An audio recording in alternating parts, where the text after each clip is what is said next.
seleções brasileiras, por isso que eu rodei o mundo aí lutando. Maneiro demais. E foi muito legal. E lutei no Japão, né? Dentro da Budokan, em E Tóquio. aí, tem política para vencer de japonês? É difícil? Cara, eu vou te falar que não, porque, por exemplo, esse da Tailândia, nós chegamos na final do Campeonato Mundial por equipes, né? O individual eu tomei uma bica na cara, na segunda luta. Foi até engraçado, porque o cara tava de bye, né? Então ele tava me esperando, que era um belga. E eu peguei um cara da Dinamarca na primeira rodada, e a pancada come no Campeonato Mundial, muito. Tanto tem uma ambulância lá, e toda hora sai um na ambulância, né? Parece rodízio de ambulância. E a gente trocou pancada pra caramba. Eu ganhei de 2-1 do dinamarquês. Deu um murro, ele me bateu, eu caí sentado, depois eu levantei, dei um murro nele e tal, ganhei. E o belga esperando, com a carinha de pastel dele, assim. E eu lá todo suado, eu lembro que eu olhei, aí próxima rodada, Jaime Sandel e não sei o que, da Bélgica. E eu falei, caraca, o cara tá frio. O cara tá frio, meu irmão, eu tô quente. Vou atropelar esse cara. Começou a luta, eu fiz assim, ó, o cara deu um chute, eu abaixei a mão, ele virou assim, ó. Cara, ele deu um bico na minha cara, mas um bico. 5 segundos de luta, acabou, pão. Aí eu fiquei com o olho fechado assim, fui lá, apertei a mão dele. Aí fomos lutar a equipe, né? Aí o cara, meu ego tava embaixo da sola do pé. Fomos lutar a equipe. Na equipe a gente se classificou para as finais no dia seguinte, porque o campeonato é tão grande, cara, que são 2 dias de competição. No dia seguinte, semifinal Brasil e Canadá, eu ganhei minha luta, nós passamos. Primeira vez que o Brasil vai para a final por equipe, nessa entidade, que é a entidade lá original zona. Primeira vez, Brasil e Japão. E eu ganhei minha luta por ipom do japonês. Eu fiz com o japonês que o belga fez com mesma coisa, só que em vez de eu chutar a cara dele, eu dei um soco. E eu fiz exatamente isso que você falou. Eu fiz entra, sai, mergulhei um soco, ele nem se mexeu, pegou na ponta do queixo, ele grogueou, e o árbitro japonês deu ipom na hora. Maneiro. Então, assim, não acho que eles puxam, não, cara. É que eles ganharam, né? Eles foram campeões. Eu ganhei minha luta, mas eles foram campeões. O Japão tem muita quantidade. Então, você tem 5, 10 mil praticantes. Para você tirar 6, 7 da seleção, os caras são muito acima da média. Imagino. Isso, mas não tem... É bem justo, eu acho. Qual é o karatê mais violento dentre os estilos? Kyokushin. Kyokushin? Que é o do Francisco Filho, Francisco Filho, Glauber Feitosa, Andros Nakahara. Esse é o mais violento. Por quê? E ele é bem diferente do meu. Por quê? A regra da competição, ela acaba moldando o praticante. Inclusive, eu vi até se não me engano, foi o Rickson Gracie ou o Royce, mas acho que foi o Rickson, criticando isso, que as regras atuais do jiu-jitsu não estão mais criando finalizadores. Fato. Porque você consegue ser campeão com vantagem, com raspagem e tal. Uma luta de meia hora, ninguém quer dar o gás para pegar ninguém. E isso é na visão deles, que são daquela old school do jiu-jitsu, que, por exemplo, o jiu-jitsu você tem que botar o cara, entre aspas, para morrer, quer dizer, o cara tem que pedir para parar.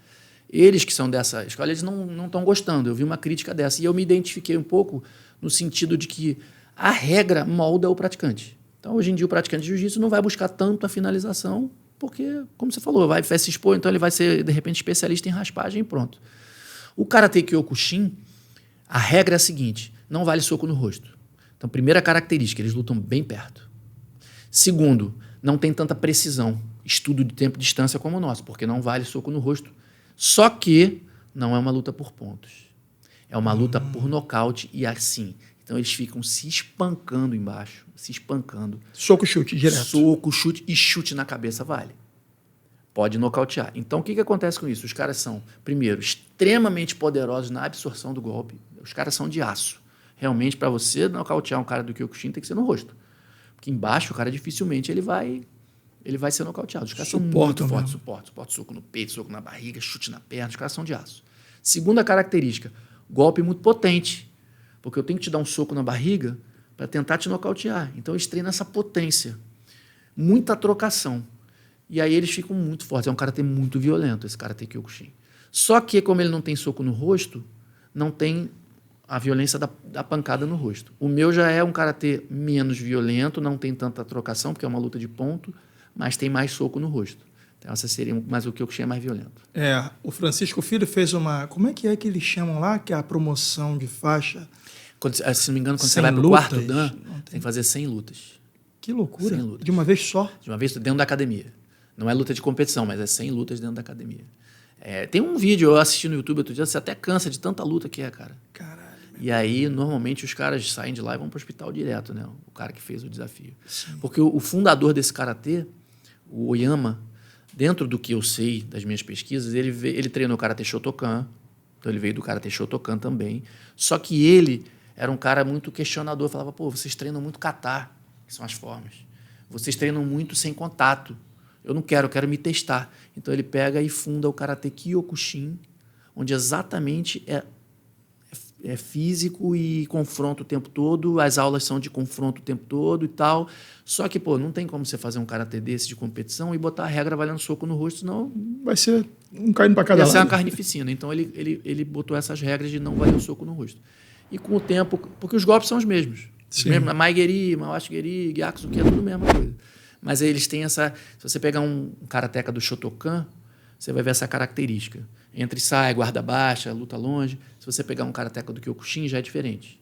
Eles vão andar para frente o tempo todo, vão querer aquele infight. Sim. Inclusive, o K1 era muito esse confronto, Sim. né? Do Kyokushin contra o Muay Thai. Sim. Né? Porra, aí eu já vi o Francisco Filho ganhar de caras. Sinistro, né? Porra, eu acho que ele já ganhou do Remy Borniaski, que era um cara duríssimo. Se eu não me engano, já ganhou do Ernesto Russo. Meu irmão, ele já fez lutas ali que você fala, sinistro. Caralho, irmão. Sinistro, cara.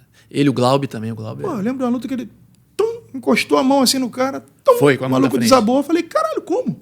Foi. Sabe? Mão pesada. Mão pesada, exatamente. O Glaube deu um Maigeri, que é o nosso chute frontal, se não me engano, foi no Gary Goodridge. E ele cuspiu o dente. Lembra dessa luta? Lembro, cara.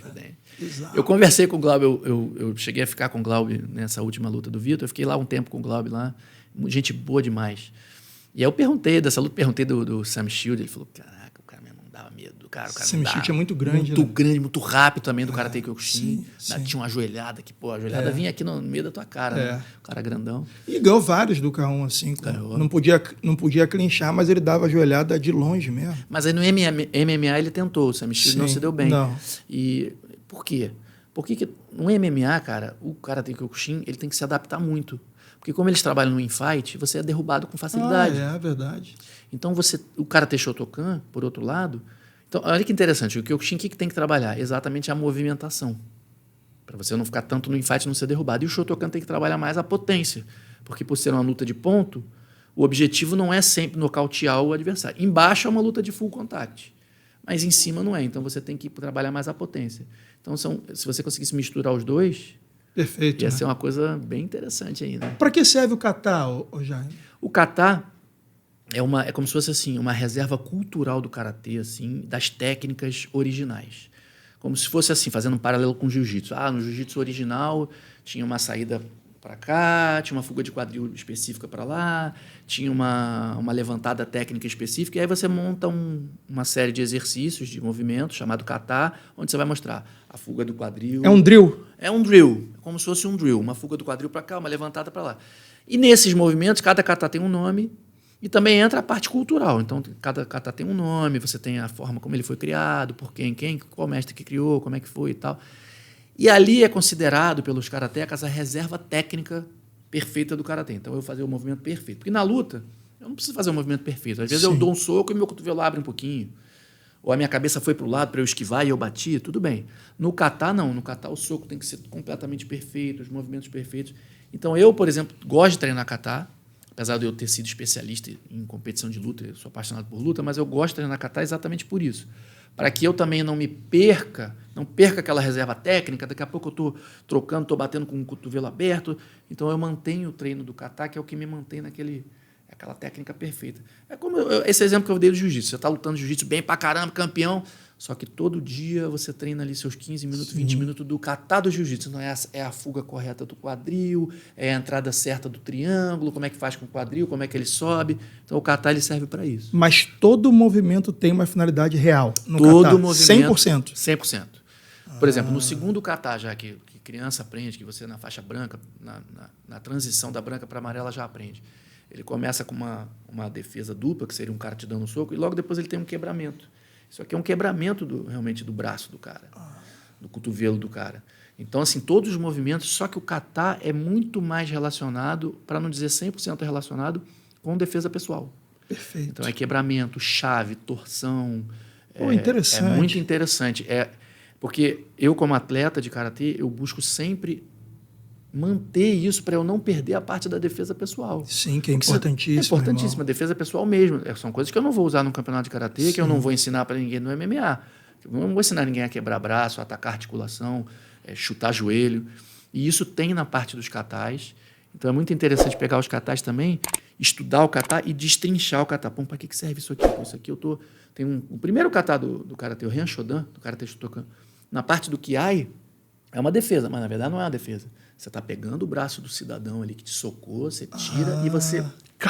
embaixo da articulação dele aqui. Entendi. Então, os katais, se você estudar, eles são muito violentos. E aí é interessante por isso. É uma reserva técnica, também cultural, mas é uma reserva técnica onde você tem ali especialmente sobre defesa pessoal. Interessante. É muito interessante. Eu achava que era tipo uma dança, assim, não tem nada a ver, né, cara? Não, É um drill. e é bonito de ver, cara. O Vinícius Antony, por exemplo, que você conhece, ele foi pentacampeão brasileiro de kata. Até hoje eu nunca vi nenhum kata igual dele. É mesmo?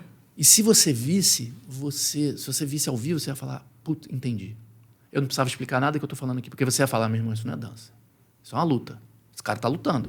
Tá sozinho ali, mas ele tá lutando. É nítido que ele tá lutando, entendeu? Perfeito. É muito legal de ver. Cara, hoje